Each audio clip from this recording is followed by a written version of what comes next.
Dame de beber, temas de espiritualidad, por el padre José María Iraburu.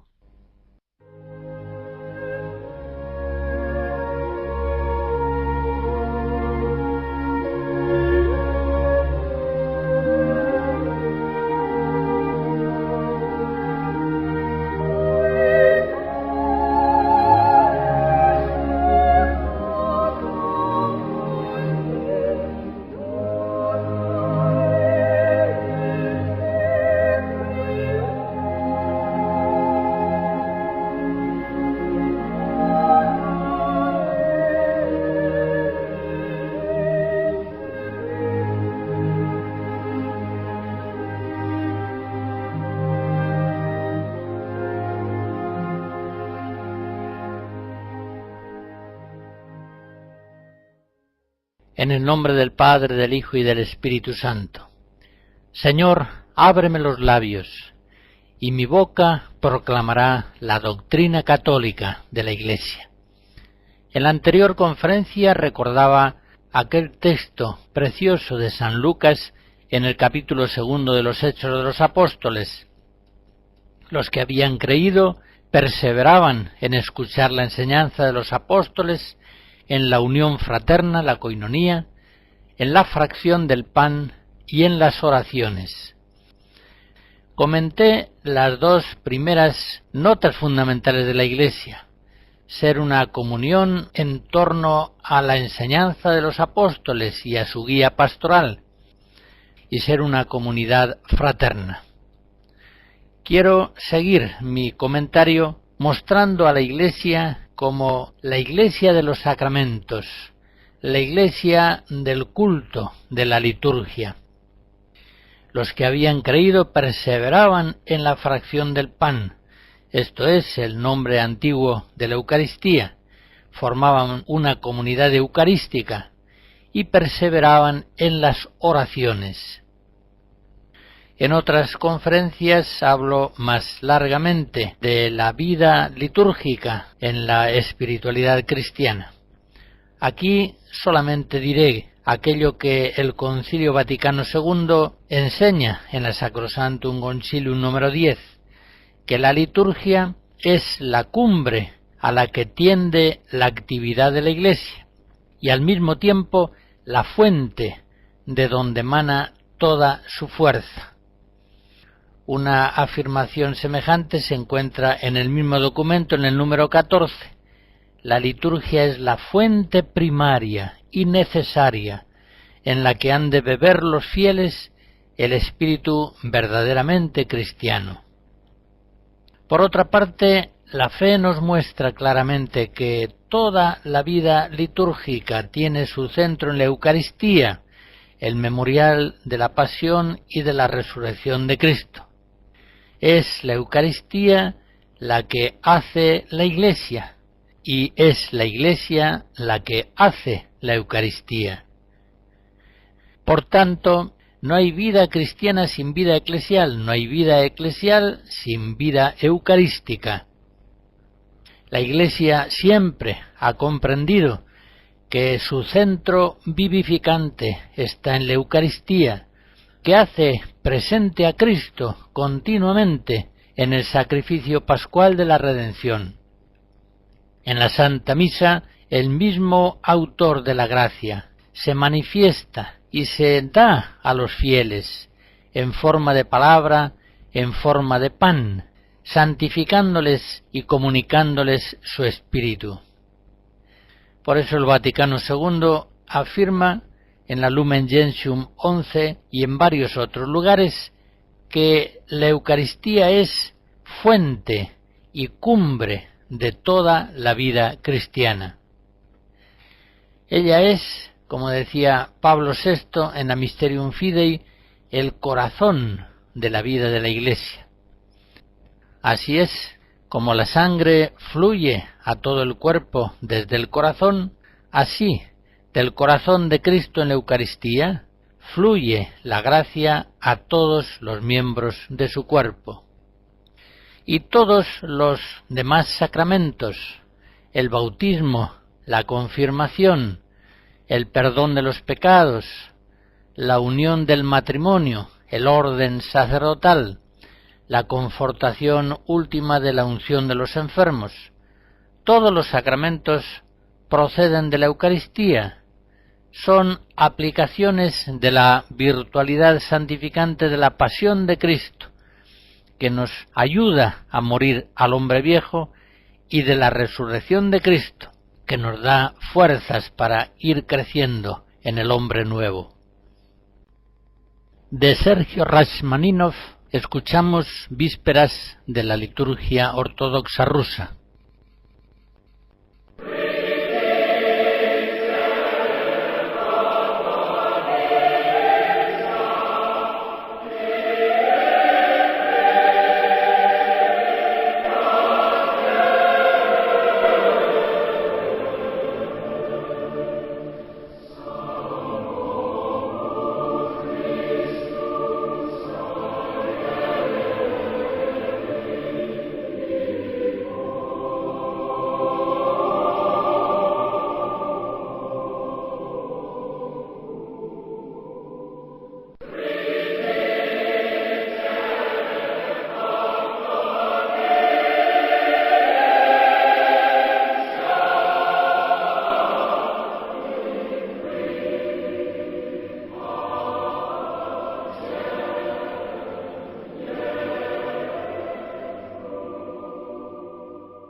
Hechos 2:42. Los que habían creído perseveraban en escuchar la enseñanza de los apóstoles, en la unión fraterna, en la fracción del pan y en las oraciones. La Iglesia es una comunidad de fieles, un pueblo sacerdotal que persevera en la oración a lo largo de los siglos, alabando al Señor, dándole gracias y ejerciendo en favor de los hombres una intercesión continua. Es un pueblo sacerdotal, congregado por Jesucristo para cantar la gloria de Dios y procurar en la oración la salvación de los hombres. Pues bien, como dice Pablo VI en la Mysterium Fidei, Cristo está presente en su Iglesia orante.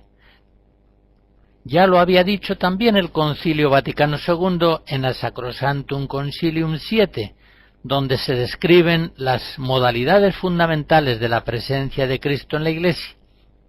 Allá decía que Cristo está presente cuando la Iglesia suplica y canta salmos, aquel que prometió: donde están 2 o 3 congregados en mi nombre, allí estoy yo en medio de ellos. Mateo 18.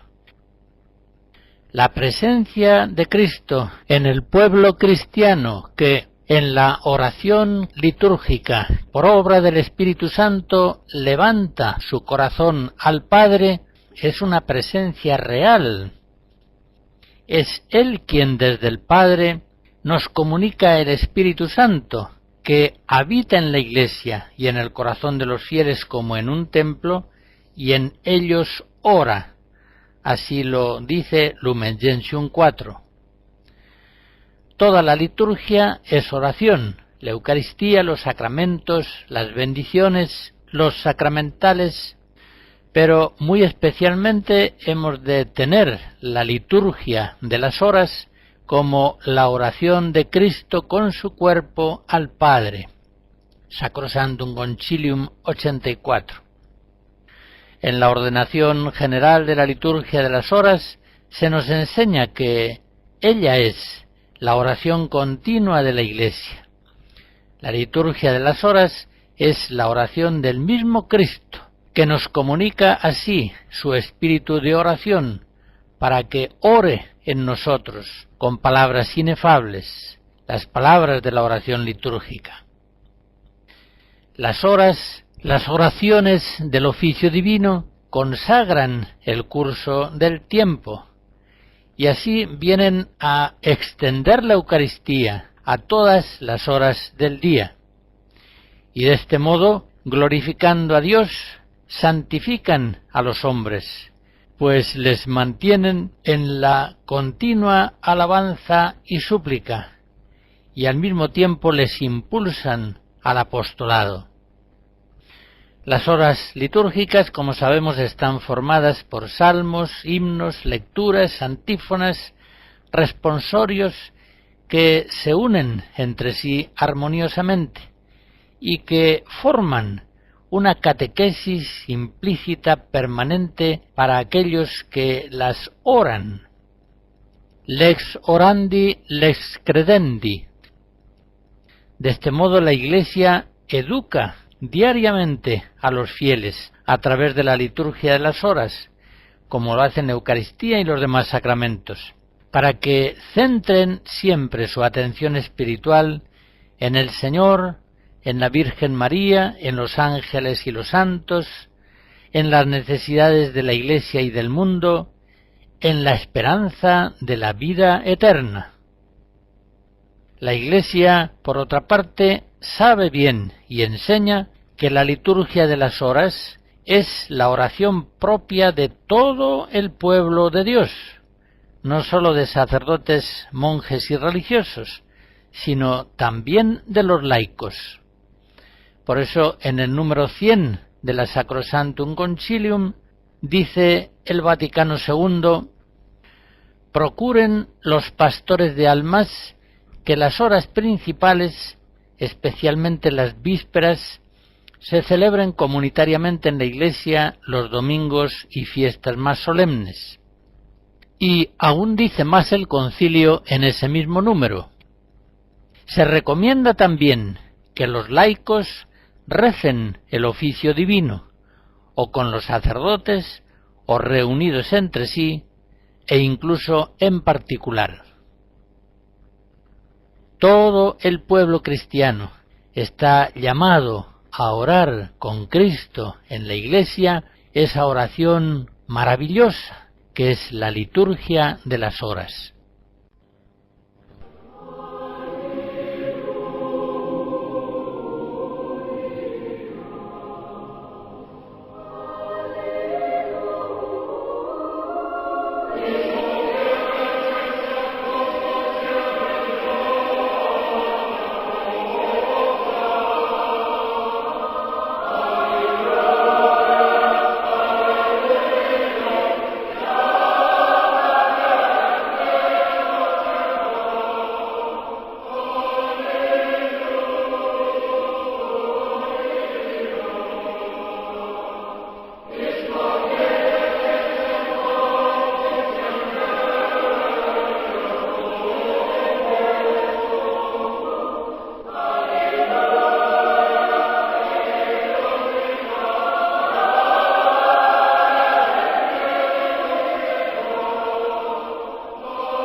Hemos contemplado hasta aquí la Iglesia como una comunidad apostólica, fraterna, eucarística y orante.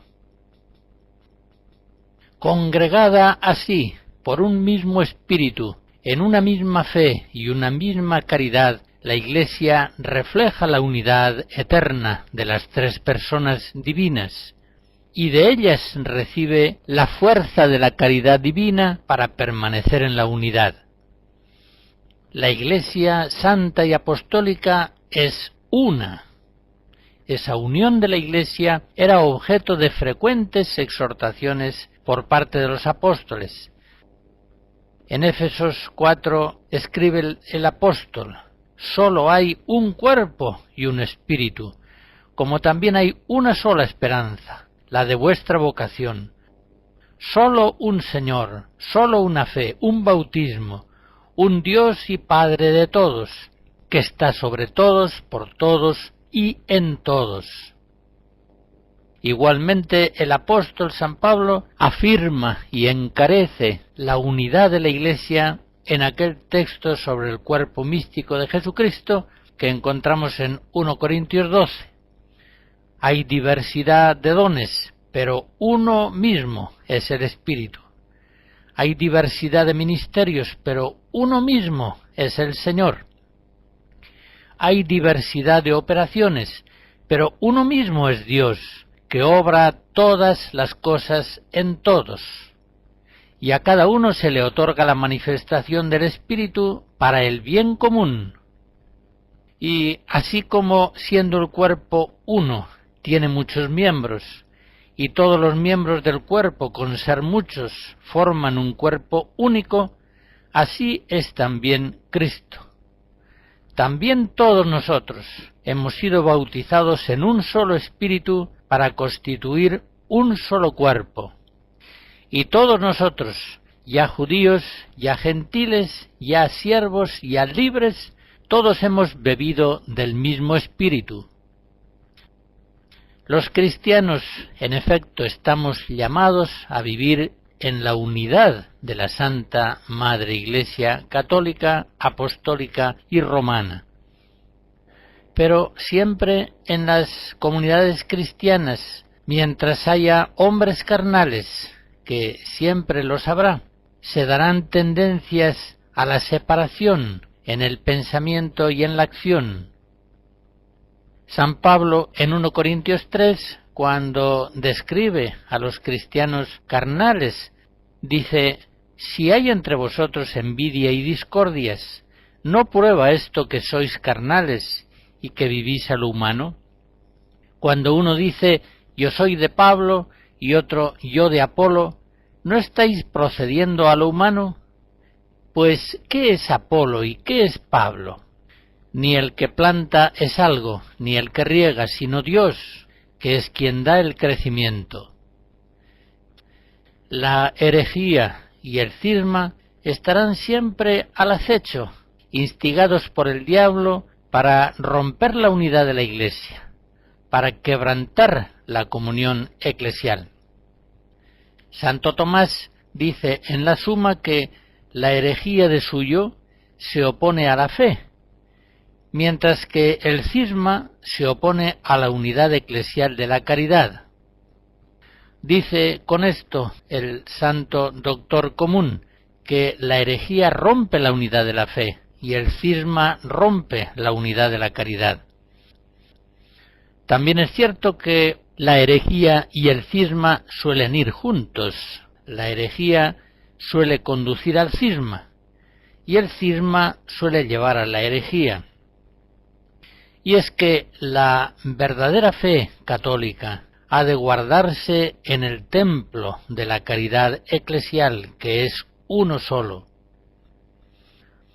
Hay cristianos alejados por ignorancia, otros por pereza, pero el alejamiento consciente, crónico y voluntario hace que el cristiano alejado se parezca mucho al cristiano cismático.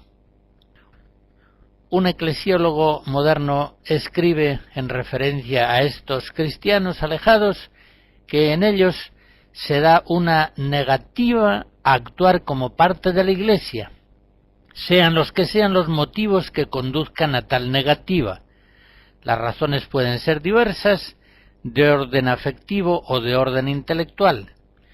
Y sigue diciendo: son cismáticos todos los que se apartan del camino de la Iglesia, hasta el extremo de no querer comportarse como partes de ella, y los que pretenden obrar como totalidades autónomas y separadas, para enseñar y para ser enseñados, para gobernar y obedecer, para santificar y ser santificados. Recordemos de nuevo aquello de Juan 12, que Cristo dio su vida para congregar en la unidad a todos los hijos de Dios que andan dispersos. Hemos sido congregados en la unidad al precio de la sangre de Cristo. Todos los cristianos estamos llamados a permanecer en la unidad de la Santa Madre Iglesia, en la unidad de la fe, en la unidad de la caridad. En el capítulo 4 de los Hechos de los Apóstoles se nos dice que en la Iglesia primitiva la muchedumbre de los que habían creído tenían un corazón y un alma sola. La solicitud por la unidad era constante en el trabajo pastoral de los apóstoles. Así San Pablo en 1 Corintios 1 exhorta: os ruego, hermanos, en el nombre de nuestro Señor Jesucristo, que todos habléis igualmente, que no haya entre vosotros cisma, antes seáis concordes en un mismo pensar y en un mismo sentir. Esto, hermanos, os lo digo porque he sabido que hay entre vosotros discordias, y cada uno de vosotros dice: yo soy de Pablo, yo de Apolo, yo de Cefas, yo de Cristo. Pero ¿acaso está Cristo dividido? ¿O ha sido Pablo crucificado por vosotros? ¿O habéis sido bautizados en su nombre? Hacia el año 95-96, el Papa Clemente Romano escribe una espléndida carta a los corintios, llamándoles a la unidad, porque, como en los tiempos de San Pablo, había todavía entre ellos escisiones, cismas y continuas dificultades de convivencia. Les dice en su carta: ¿a qué vienen entre vosotros contiendas y riñas, banderías, escisiones y guerra? ¿O es que no tenemos un solo Dios y un solo Cristo y un solo Espíritu de gracia que fue derramado sobre nosotros? ¿No es única en nosotros nuestra vocación en Cristo? ¿A qué fin desgarrarnos y despedazarnos los miembros de Cristo, sublevándonos contra nuestro propio cuerpo, llegando a tal punto de insensatez que nos olvidamos de que somos los unos miembros de los otros? Acordaos de aquellas palabras de Jesús nuestro Señor. Él dijo: ¡ay de aquel hombre! Más le valiera no haber nacido que escandalizar a uno solo de mis escogidos. Vuestra escisión extravió a muchos, desalentó a muchos, hizo dudar a muchos, nos sumió en la tristeza a todos nosotros, y sin embargo vuestra sedición es pertinaz. La caridad no fomenta la escisión, la caridad no es sediciosa, la caridad lo hace todo en la concordia. Es en la caridad donde se perfeccionan todos los elegidos de Dios. Sin caridad nada es agradable a Dios. En caridad nos acogió a nosotros el Señor. Por la caridad que nos tuvo, Jesucristo nuestro Señor dio su sangre por nosotros, y dio su carne por nuestra carne, y su alma por nuestras almas. En fin, ¿quién hay entre vosotros generoso? ¿Quién compasivo? ¿Quién se siente lleno de caridad?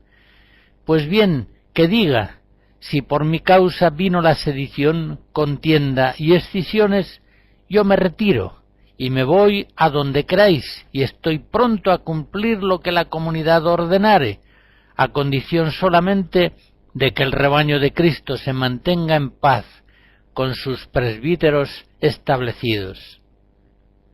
Termina la carta llamando conmovedoramente a la unidad de la Iglesia a aquellos que han sido rebeldes.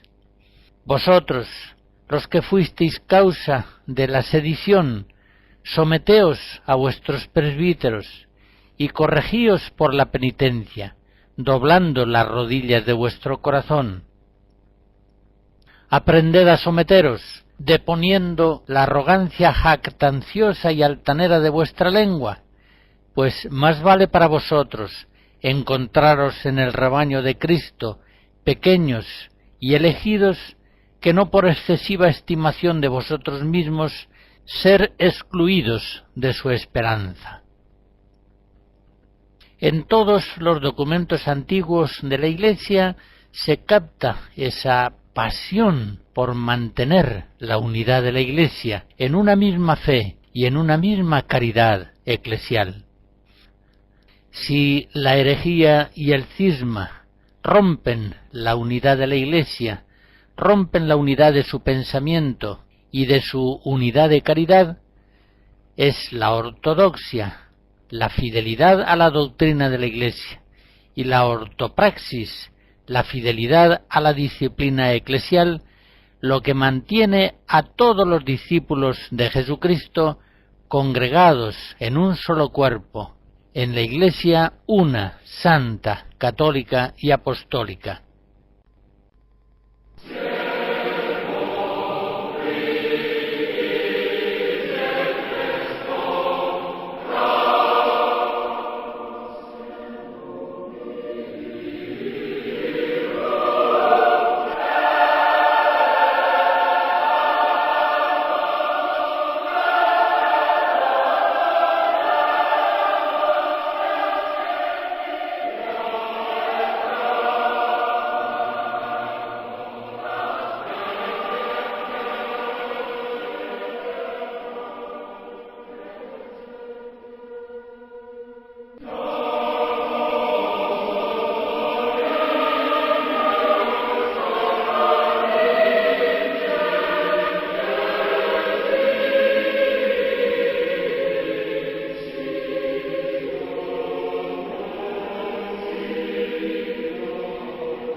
Creo en la Iglesia, una, santa, católica y apostólica. La fe en la Iglesia lleva implícito el convencimiento de su necesidad. Ella es el sacramento universal de salvación. La fe de los antiguos padres, la fe de siempre, se expresa en aquellas palabras de Pablo VI, en un discurso de 1966. Del Espíritu de Cristo vive el cuerpo de Cristo. ¿Quieres tú también vivir del Espíritu de Cristo? Entra en el cuerpo de Cristo. Nada tiene que temer tanto el cristiano como verse separado del cuerpo de Cristo. Pues si es separado del cuerpo de Cristo, ya no es miembro suyo.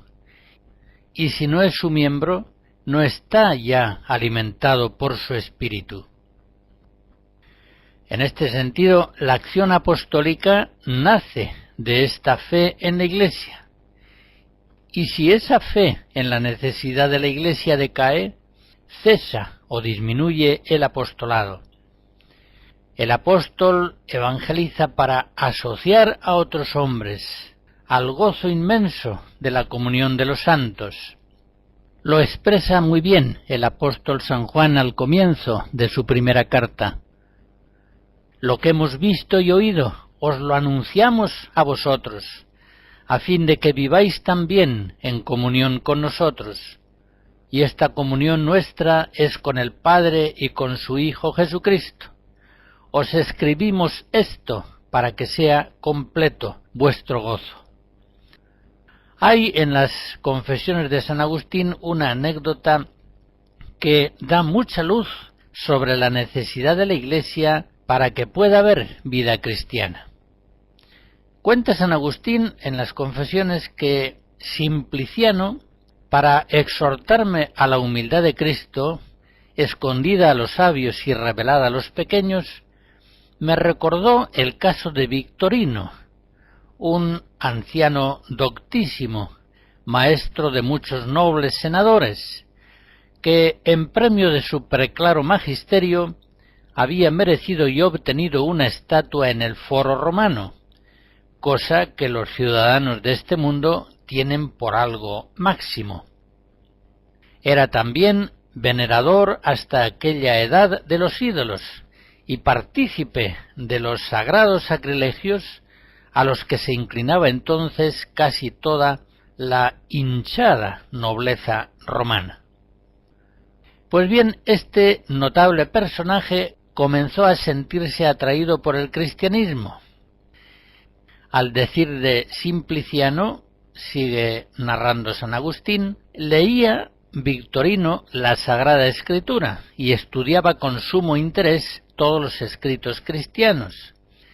Y decía a Simpliciano, no en público, sino muy en secreto y familiarmente, «Ya sabes que soy cristiano». A lo cual Simpliciano respondía, «No lo creeré ni te contaré entre los cristianos mientras no te vea en la Iglesia de Cristo». A lo que Victorino replicaba con una burla, Pues ¿qué? ¿Acaso son las paredes las que hacen a los cristianos? Y esto de que ya era cristiano lo decía muchas veces, contestándole lo mismo otras tantas Simpliciano, oponiéndole siempre a aquel la burla de las paredes. Y era que Victorino temía ofender a sus amigos, soberbios adoradores de los demonios, juzgando que habían de caer sobre él sus terribles enemistades. Hasta que un día, avergonzado ante la verdad, se decidió a recibir los sacramentos de la humildad del Verbo encarnado, y de improviso le dijo a Simpliciano, según él mismo contaba: «Vamos a la iglesia, quiero hacerme cristiano». Este, no cabiendo en sí de alegría, se fue con él, a inscribir su nombre para el bautismo. Llegó por fin el día y la hora en que había de hacer la profesión de fe, en un lugar eminente del templo, y aunque los sacerdotes le habían ofrecido a Victorino que hiciese esa profesión de fe en secreto, como solía concederse a los que juzgaban que habían de tropezar por la vergüenza, él prefirió confesar su salud en presencia del pueblo santo. Así que, tan pronto como subió para hacer la profesión, todos murmuraban su nombre con un murmullo de júbilo, y un grito reprimido salió de la boca de todos los que con él se alegraban: «Victorino, Victorino». Fíjense en este relato de San Agustín que precisamente esa decisión final de Victorino de ser cristiano de verdad, ingresando en la Santa Madre Iglesia, fue una anécdota que ayudó en forma decisiva a la conversión de San Agustín, que él también era un prestigioso intelectual. Llego con esto a la conclusión que antes exponía. No hay vida cristiana sin vida eclesial. Victorino al principio estaba equivocado. Era Simpliciano el que tenía razón, tenía la verdad de la fe. Creo en la Iglesia de Cristo, que es una, santa, católica y apostólica.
Los hijos de Dios somos hijos de la Iglesia. Recuerden aquella palabra de Jesús en Mateo 18: «Si no os hiciereis como niños, no entraréis en el reino de los cielos». Así es, una actitud esencial de la espiritualidad cristiana está en aceptar la mediación santificante de la Santa Madre Iglesia, dejándose configurar por ella en todos los aspectos. Para ser hermano de Cristo, para ser hijo de Dios, es preciso hacerse niño y recibir como madre a la Santa Iglesia. tomarse confiadamente de su mano fuerte y suave. No hay mayor bienaventuranza en este mundo. Por eso da tanta pena cuando se ven algunos cristianos que no se abren suficientemente al influjo santificante de la Iglesia. Ante el magisterio apostólico, ellos piensan más en discurrir por su cuenta o por cuenta de otros que en configurarse intelectualmente según la enseñanza de la Iglesia, madre y maestra. Del mismo modo, en la vida pastoral ponen más confianza en los modos, maneras y métodos propios que en el fiel cumplimiento de las normas y orientaciones de la Iglesia, fiel cumplimiento del que no esperan sino fracasos. Ante los problemas políticos y sociales, igualmente, ellos no buscan luz en la doctrina de la Iglesia, sino en otras doctrinas diferentes que ellos estiman más eficazmente liberadoras del hombre. Del mismo modo, en la vida litúrgica, piensan más en inventar nuevos signos y ritos a su gusto que en estudiar, asimilar, explicar y aplicar con prudencia y creatividad aquellas formas y textos que están prescritos en la disciplina de la Iglesia. Todo esto nos hace recordar aquella enseñanza de San Juan de la Cruz en Primera Noche 6. Allí el doctor místico decía que hay cristianos que son como chicos pequeños. Por el mismo caso que van por obediencia a los tales ejercicios, ya se les quita la gana y devoción de hacerlos. Es decir, ellos quieren moverse por sí mismos, no quieren moverse desde Cristo por la Iglesia. Y, lógicamente, todo esto frena gravemente la santificación personal. Es como el adolescente que, cerrándose al influjo de sus mayores, compromete su maduración personal. Así, el cristiano que mantiene ante la Iglesia una actitud de adulto, es decir, que no se hace como niño, no puede crecer como hijo de Dios, se quedará enano y deforme. Aquel que se resiste a la doctrina, a la disciplina de la Iglesia, que se resiste a su influjo, se está resistiendo a Cristo, está resistiendo al Espíritu Santo, y por tanto también disminuye grandemente su fecundidad apostólica, por mucho que multiplique la actividad. ¿Por qué habría de dar fruto el trabajo apostólico de un ministro del Señor que en su vida personal, en la catequesis, en las celebraciones litúrgicas, en sus predicaciones, está actuando frecuentemente contra la doctrina y la disciplina de la Iglesia? Hemos de tenerlo muy claro, sin Cristo no se puede dar fruto alguno, Juan 15. Y como vimos que enseñaba el Concilio Vaticano II, Cristo obra siempre en colaboración, en unión con su santa esposa, la Iglesia. Cristo no hace nada sin la Iglesia, y por supuesto no hace nada contra la Iglesia. Por eso, aquel que enseña y actúa distanciado de la Iglesia, enseña y actúa alejado de Cristo, y necesariamente su actividad apostólica quedará sin fruto. Todos los santos han tenido un amor profundo y apasionado hacia la Iglesia, siendo ellos sin duda los testigos más lúcidos de sus miserias y de sus deficiencias. Ese amor intenso es el que los hijos deben tener por su madre. San Bernardo, por ejemplo, contempla a la Iglesia como esposa unida a Cristo esposo y escribe en Cantar 14, la Iglesia, habiendo rasgado el velo de la letra que mata por la muerte del Verbo crucificado, guiada por el Espíritu de libertad que la ilumina, penetra audaz hasta sus entrañas, siéntese conocida, le agrada, queda hecha esposa y goza de sus apretados abrazos. Y al calor del Espíritu, adherida la Iglesia a Cristo Señor, con el que se une, se ve inundada por él con el óleo de alegría deliciosa, más que todos sus copartícipes. San Bernardo tiene clarísimo que la Iglesia esposa es más bella que todas las bellezas del mundo. Sigue escribiendo en Cantar 27. ¿Cómo podría compararse la belleza de este cielo visible y material, aunque tan hermoso y adornado con tanta variedad de astros rutilantes, con ese conjunto de bellezas espirituales que resplandecen en el manto hermosísimo de santidad con que el Señor ha revestido a su esposa? San Bernardo contempla la belleza de la Iglesia en tantos santos que proceden de su seno, que crecen en ella a lo largo de los siglos. Y sigue diciendo: bien te irá, oh Madre Iglesia, bien te irá en el lugar de tu peregrinación. Ni de parte del cielo ni de la tierra te faltarán jamás los auxilios necesarios. Los encargados de guardarte no duermen ni dormitan. Tus guardianes son los santos ángeles, y tus centinelas los espíritus bienaventurados y las almas de los justos. Ese mismo enamoramiento de la belleza de la esposa de Cristo podemos verlo en San Ignacio, al final de sus ejercicios espirituales, cuando da unas preciosas normas para sentir en todo con la Iglesia, a la que él tanto amaba. Escribe en la regla número 13: debemos siempre mantener para en todo acertar que lo blanco que yo veo, creer que es negro, si la Iglesia jerárquica así lo determina, creyendo que entre Cristo nuestro Señor, esposo, y la Iglesia su esposa, es el mismo Espíritu que nos gobierna y rige para la salud de nuestras almas, porque por el mismo Espíritu y Señor nuestro, que dio los 10 mandamientos, es regida y gobernada nuestra Santa Madre Iglesia.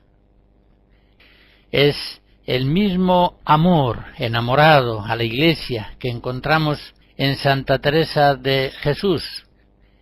Leo del capítulo 25 de su vida: tengo por muy cierto que el demonio no engañará, ni lo permitirá Dios, a alma que de ninguna cosa se fía de sí y está fortalecida en la fe. Y con este amor a la fe que infunde Dios, que es una fe viva, fuerte, siempre procura ir conforme a lo que mantiene la Iglesia, preguntando a unos y a otros, como quien tiene ya hecho asiento fuerte en estas verdades de la Iglesia, que no la moverían cuantas revelaciones pueda imaginar, aunque viese abiertos los cielos un punto de lo que mantiene la Iglesia. Sigue diciendo en el capítulo 33, en cosa de la fe, contra la menor ceremonia de la Iglesia que alguien viese yo iba, por ella o por cualquier verdad de la Sagrada Escritura, yo me pondría a morir 1000 muertes. Santa Teresa, la reformadora, aquella mujer fuerte, impetuosa, eficaz, creativa, Santa Teresa descansaba totalmente en la Iglesia madre y maestra, y como expresa en Vida 31, en ella es donde encontraba orientación y fuerza. Considero yo qué gran cosa es todo lo que está ordenado por la Iglesia.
Es la fe la que nos muestra la grandeza, santidad y belleza de la Iglesia como esposa de Cristo.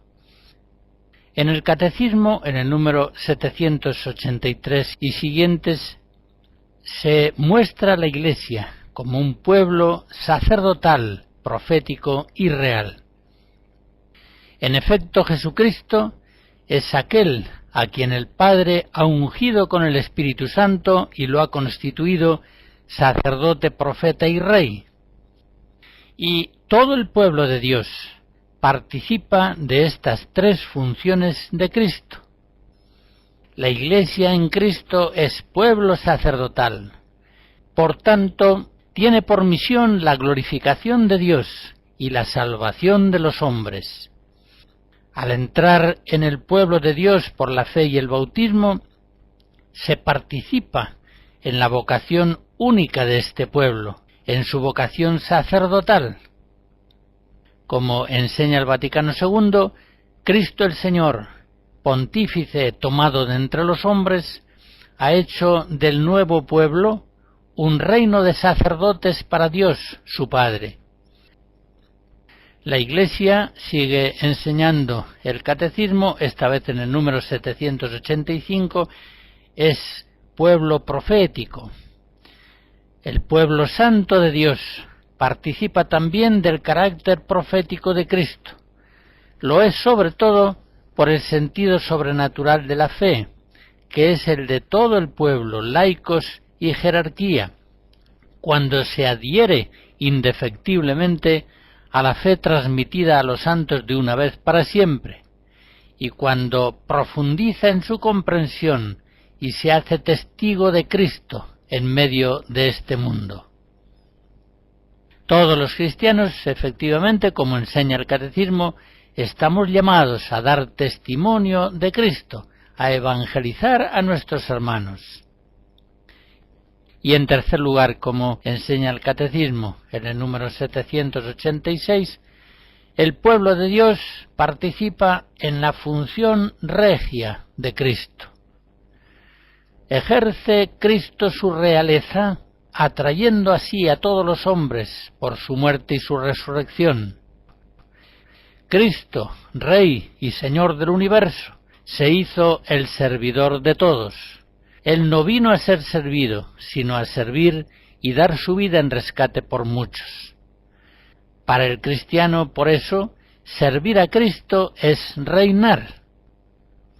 El pueblo de Dios realiza su dignidad regia viviendo conforme a esta vocación de servir con Cristo. Y aquí el Catecismo cita un texto de un sermón de San León Magno. La señal de la cruz hace reyes a todos los regenerados en Cristo, y la unción del Espíritu Santo los consagra como sacerdotes. Y así, además de este especial servicio de nuestro ministerio, todos los cristianos espirituales y perfectos deben saber que son partícipes del linaje regio y del oficio sacerdotal. ¿Qué hay más regio que un espíritu que, sometido a Dios, rige su propio cuerpo?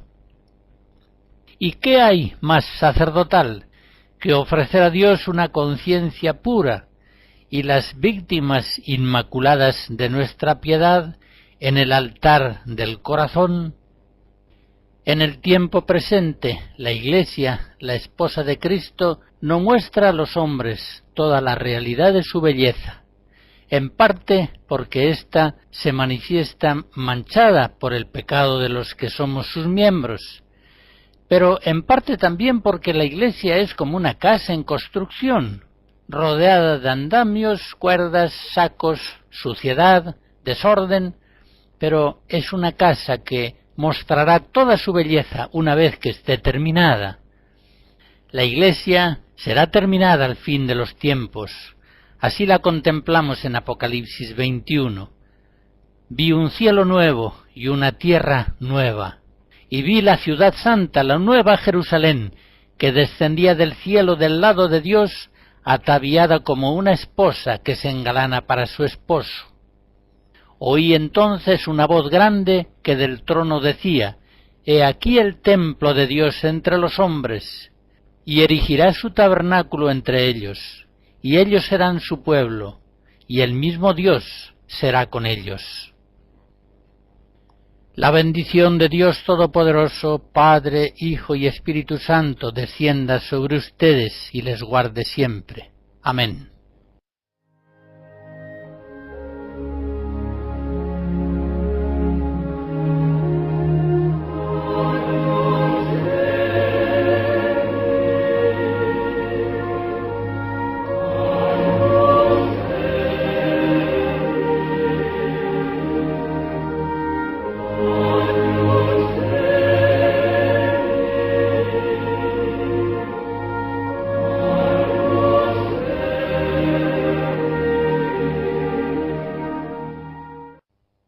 Hemos escuchado Dame de beber, temas de espiritualidad por el padre José María Iraburu.